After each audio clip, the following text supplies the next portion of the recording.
agresorskih NATO snaga oko 20 časova izvršili su prve raketne napade na našu zemlju. My fellow Americans, many of the ethnic Serbs who left Kosovo are yet to return. The hospital wasn't the target, but it was in the way. Kriminalci NATO pakta i njihovi zločinački nalogodavci mogu nam naneti žrtve i materijalnu štetu, ali nas nikada ne mogu pokoriti. We believe Kosovo ought to be independent.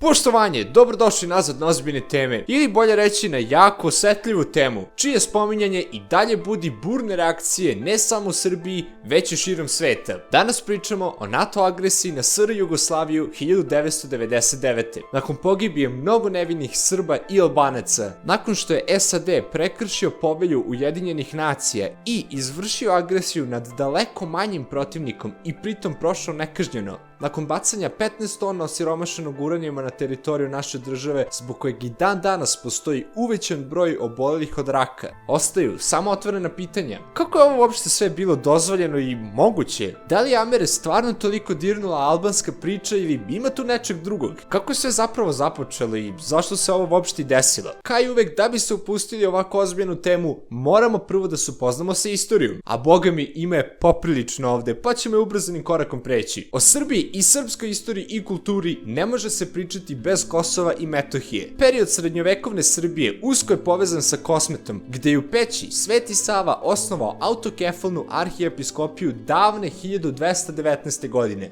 1346. arhijepiskopija postaje patrijaršija i ostaje središte Srpske pravoslavne crkve sve do dana današnjeg. Prizren je na kratko čak bio i glavni grad Srpskog carstva. Prema podacima Republičkog zavoda za zaštitu spomenika kulture Srbije, na Kosmetu je ukupno bilo 1353 srpskih crkvenih zdanja, 1353 na površini od samo 11.000 km2, čak 4 od 12 lokaliteta UNESCO-ve svetske baštine u Srbiji je smešteno na Kosmetu. 1389. se odigrava i čuveni kosovski boj, koji kod Srba budi ogroman ponos i predstavlja definišući moment u srpskoj istoriji. Međutim, Kosmet uskoro potpada pod tursku kontrolu. Opšte je prihvaćeno da su u 14. i 15. veku Srbi činili preko 98% stanovništva Kosmeta. U 17. i 18. veku Srbi masovno beže sa Kosova od turske tiranije, što ostavlja prostora Albancima za naseljavanje, te etnički sastav regiona postaje vrlo heterogen. 1871. Srbi ipak i dalje čine apsolutnu većinu sa 64% ukupnog stanovništva. Međutim, u periodu od narednih 40 godina Turci proteruju oko 400.000 Srba, što znači da se demografska slika na Kosovu drastično menja i do trenutka kad je Srbija napokon oslobodila region od turskog nasilja, Srbi više nisu činili većinu, ali i dalje drže solidan procenat. Nakon bezuspešne kolonizacije i razmene stanovništva sa Turcima dolazi Drugi svetski rat, gde Albanci pod fašističkim krilom Italije vrše nasilje nad hrišćanskim stanovništvom, što znači da se broj Srba ponovo drastično smanjuje i tu dolazi Tito. Već smo pričali kako je Broz hteo da ujedini većinu Balkana pod svojom velikom Jugoslavijom. Jedna od njegovih žrtvi je bila i Albanija, koju je nekako morao da privuče da mu se pridruži, te je odlučio da im dodeli Kosovo pod uslovom da Albanija pristupi SFRJ-u. Da bi im se dodatno lizao, drastično je poboljšao uslove za život Albancima na Kosovu u odnosu na ono što su imali u Albaniji. Ovo je Malagurski lepo predstavio u svom dokumentarcu Težina lanaca. Albanci su na Kosovu dobili svoj univerzitet, školu, političke i kulturne ustanove, zahvaljujući čemu je južna srpska pokrajina sve više delovala kao sedma republika. Već 1974. Kosovo i Metohija je imala široku autonomiju, a Albanci su se sve više zagrevali za ideju nezavisnosti i već uveliko protestuju. Naravno, proterivanje Srba je i dalje bio trend, te su do 1981. činili samo 15%. Takođe u tom dokumentarcu sam video, a ubrzo i našao taj dokument, u kojem predstavnik Komunističke partije Kosova kaže da im je plan da prvo stvore etničku, čisto albansku republiku koja će se kasnije spojiti sa Albanijom. Kao odgovor na ovo javlja se vrlo poznato lice, Slobodan Milošević. Milošević ubrzo ukida autonomiju Kosovu, što je Albance razljutilo i oni odmah proglašavaju republiku po svemu jednaku ostalim republikama SFRJ, a kasnije nelegitimnim ustavom proglašavaju i nezavisnu republiku Kosova, koju niko osim Albanije nije prihvatio. Da, još tada. Tako se uzdiže Oslobodilačka vojska Kosova, OVK,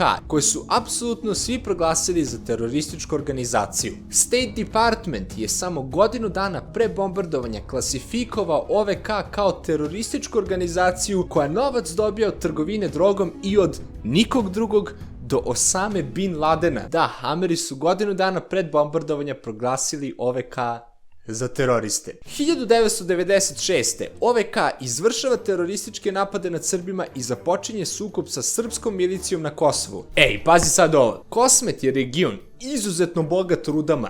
Rudama koje SR Jugoslavija držala u svojim rukama. Kome pripadne Kosovo i čuveni rudnik Trepča, taj je bogatiji za mnogo milijardi dolara. Te su Ameri i zapadni investitori bili u fazonu: ako mi podržimo one teroriste OVK da proteraju Srbe i uspostave nezavisnu državu i oni nam onda zauzvrat daju Trepču i ostale fabrike, mogu bi da kupim još jednu palatu za svog kućnog ljubimca. Da, to mi baš jako treba.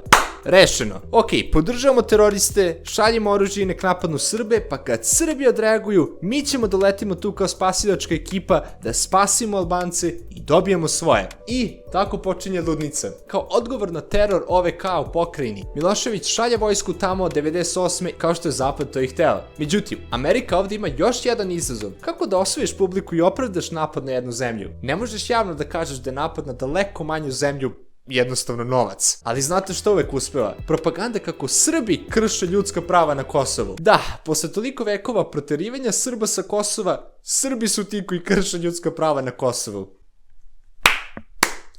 I tu dolazimo do poznatog slučaja Račak, kojeg je SAD jako forsirao po televizijama i gde su Srbi navodno izvršili zločine nad Albancima. Samo što su strani forenzičari, dakle ne srpski, dokazali da je to izrežirana laž. Ali, to više nije bilo bitno. Propaganda je učinila svoje. Ubrzo Madeleine Albright organizuje čuvene pregovore u Rambujevu 6. februara 1999. gde je Srbiji ponuđen nerealan ultimatum za koji se podrazumevalo da će ga odbiti i time bi SAD konačno imao izgovor za napad. Pa dobro, šta je toliko bilo nerealno tu? U Rambujevu se pominjao ustav takozvane Republike Kosova, kao i potencijalan referendum odcepljenja Kosova na Kosmetu. Kada su srpski predstavnici predložili da se referendum za odcepljenje Kosova održi na nivou cele SR Jugoslavije, Zapad je to naravno odbio, zato što bi tu sigurno izgubio. Ali na Kosovu ne može a da ne pobedi. Takođe, ubrzo NATO bi rasporedio skoro 200.000 vojnika po ne samo teritoriji Kosmeta, već i cele Srbije i Crne Gore. Dobri poznavalaci istorije znaju da je Srbija već imala iskustva sa nefer ultimatumima, te je bila spremna da ga odbije. Mada je srpska delegacija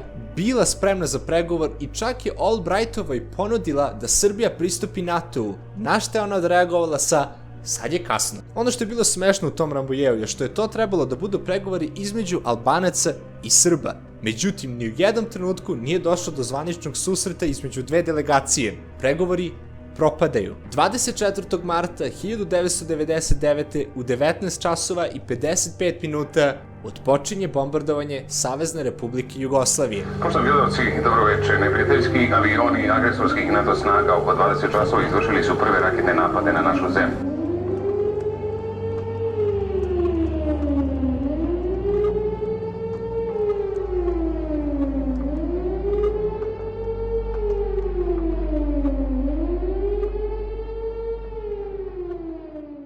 Ovim aktom NATO je prekršio povelju Ujedinjenih nacija, te se kod nas ovaj napad definiše kao NATO agresija. NATO je imao 67 puta više stanovnika od SR Jugoslavije, 518 puta veći bruto domaći proizvod i 860 puta veći vojni budžet. Ali nemojte da dozvolite da vas ove cifre zavaraju. Srbija nije planirala da se preda nakon samo 5 dana kao što je NATO očekivao. Agresor je zvanično imao cilj da vojno onesposobi Saveznu Republiku tako što je gađao baze i mostove. Međutim, gađane su i fabrike, rafinerije nafte, televizijske stanice, elektrane, stambeni objekti, pa čak i škole i bolnice. The hospital wasn't the target, but it was in the way. Ovakve situacije i smrt nedužnih civila su nazvali kolateralnom štetom. Većina fabrika domaćih marki koje su predstavljale konkurenciju zapadnim brendovima bile su uništene, kao na primjer pogon čuvene Zastave. Već do 6. aprila svi mostovi u Novom Sadu su srušeni. Ukucajte na Wikipediji hronologija NATO bombardovanja i naići ćete na podužu listu srušenih stvari po Srbiji i Crnoj Gori. Takođe, Lazanski u svom dokumentarcu snimanom u toku bombardovanja se našao na mestu na kome su NATO agresori gađali kolonu civila,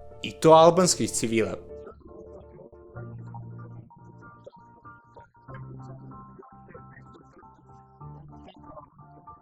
Civilno i ekonomski, SR Jugoslavija je bila u jako lošem stanju, ali vojno se držala fantastično. Već 27. marta kod Buđanovca, čuveni Lockheed F-117A, noćni jastreb koji je trebalo da bude nevidljiv, nije ostao nevidljiv. Vojnici 250. raketne PVO brigade su ga srušili, koristeći prevaziđene sovjetske radare. Takođe su naši vojnici pravili i tenkove od kartona i ostavljali radijatore unutra, kako bi detektori toplote greškom naveli američke rakete da gađaju upravo to.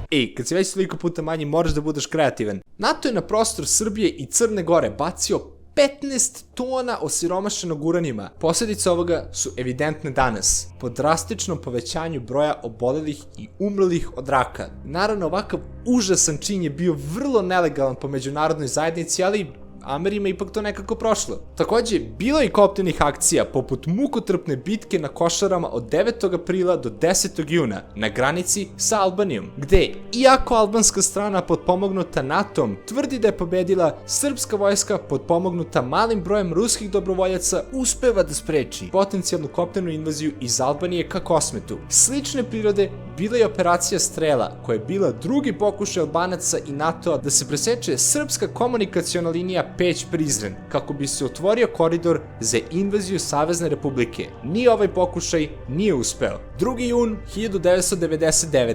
Rat se već odužio, a američki plan o završetku borbe za samo 5 dana je pao u vodu. Međutim, koliko god se Srbi dičili i opirali, SR Jugoslavija je bila poprilično oštećena do sada. Bolnice, škole, mostovi i najbitnije za zapadne investitore, fabrike. Konkurencija je uništena. Tog dana tadašnji finski predsjednik Martti Ahtisaari dolazi u Beograd da popriča sa predsjednikom SR Jugoslavije Slobodanom Miloševićem. Ono što je usledilo je filmska scena. Ahtisaari i Milošević su sedeli jedan nasuprot drugog za stolom. Finski predsjednik je predstavio NATO-ove nerealne uslove za mir, na koje Milošević odreagovao sa: šta će biti ako ne prihvatimo sporazum koji nam nudite? Predsjednik Finske odgovara sa pretnjom: Beograd će izgledati kao ovaj sto, ravan. Ključan moment za nastavak odvijanja rata, koji dodatno deli mišljenja ljudi u Srbiji. Da li je ovo samo prazna pretnja predsjednika Finske? Ako je NATO već bez dozvole Ujedinjenih nacija napao SR Jugoslaviju i bacao bombe sa osiromašenim uranijumom, šta ih sprečava da jednostavno sravne Beograd? Milošević je prvo hteo da rizikuje, međutim, izaslanik tadašnjeg ruskog predsjednika Jelcinja, Černomidin, jedan od prisutnih na tim razgovorima, ubeđuje Miloševića da prihvati mir i obećavao mu je kako će Kosovo ostati pod Srbijom. Ako prihvatiš papir koji ti je ponuđen bez ikakvih izmena, onda nastupa mir. Kosovo ostaje u SRJ. Ako ne prihvatiš, rat. Ti hoćeš rat. Naravno, ovo je bila laž i on nije mogao da garantuje da će Kosovo ostati deo SRJ. Sutradan, 3. juna, Milošević obaveštava Ahtisaarija da prihvata njegov ultimatum. Ova odluka je u narodu izazvala pomešano osjećanja. Neki su Miloševića, ali i ruskog predsjednika prozvali izdajnikom, a neki su se radovali konačnom završetku rata i bombardovanja. 9. juna SR Jugoslavija potpisuje Kumanovski sporazum kojim je srpska vojska i milicija morala da se povuče sa prostora celog Kosmeta. Dan kasnije usvaja se čuvena rezolucija 1244, kojim je odobreno međunarodno vojno i civilno prisustvo u SRJ i uspostavljanje privremene administrativne misije Ujedinjenih nacija na Kosmetu. Ovaka politika sve više podržavala ideju nezavisnog Kosova. Bombardovanje se konačno završava 10. juna, a Martti Ahtisaari, čovek koji je pretio da će sravniti Beograd, 2008. godine dobije Nobelovu nagradu za mir.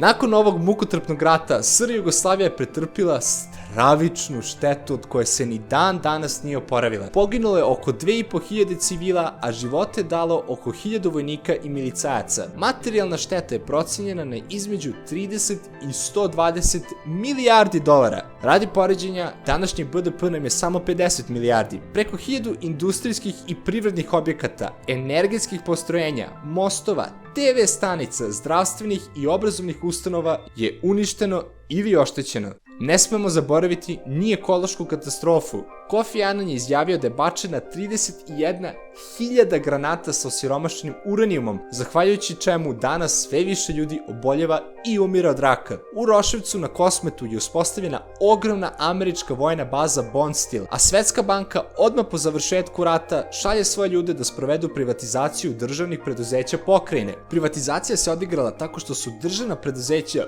bukvalno konfiskovana i prodata kupcu sa najboljom ponudom, bez obzira na to kome su preduzeća zapravo pripadala. Snage Ujedinjenih nacija su okupirale Trepču i predale ga američkim kompanijama. Kosmet je sada postao okupiran, ali ne od strane Albanaca, već od strane Zapada. 17. februara 2008. takozvana Kosovska skupština proglašava nezavisnost, a vode je isti oni ljudi koje Amerika pre samo 10 godina proglasila za teroriste. Tamošnji Albanci su doduše svesni da nezavisnost ne postoji, već da su zapravo 51. država SAD-a, ali bez zelenog kartona. 5. oktobra Slobodan Milošević biva srušen i mada su se mnogi radovali tome u početku, ono što je sledilo danas mnoge navodi na preispitivanje. SR Jugoslavija menja ime u Srbija i Crna Gora 2003. a Sloba umire 2006. u Scheveningenu. Pitanje Kosova je i dan danas otvorena i bolna tema za Srbe. Ovu takozvanu državu u trenutku snimanja priznaje samo 99 članica Ujedinjenih nacija. To bi bilo to, dobri ljudi. Nadam se da vam se malo proširila perspektiva nakon ovog videa. Izbacujem video češće od jednom nedeljno, te nemam vremena da napravim neki detaljniji dokumentarac, ali ovo je sasvim dovoljno da shvatite osnovu svega što se izdešavalo. Like, share, subscribe, budite dobri u komentarima. Ako želite više ozbiljnijih tema, podržite kanal novčano na Patreonu ili Paypalu. Takođe, zapratite me na Instagramu da redovno kačem neke gluposti. To bi bilo to. Vidimo se uskoro, zablejećemo jedan video pa ćemo opet nešto ozbiljno. A do tad, pozdrav!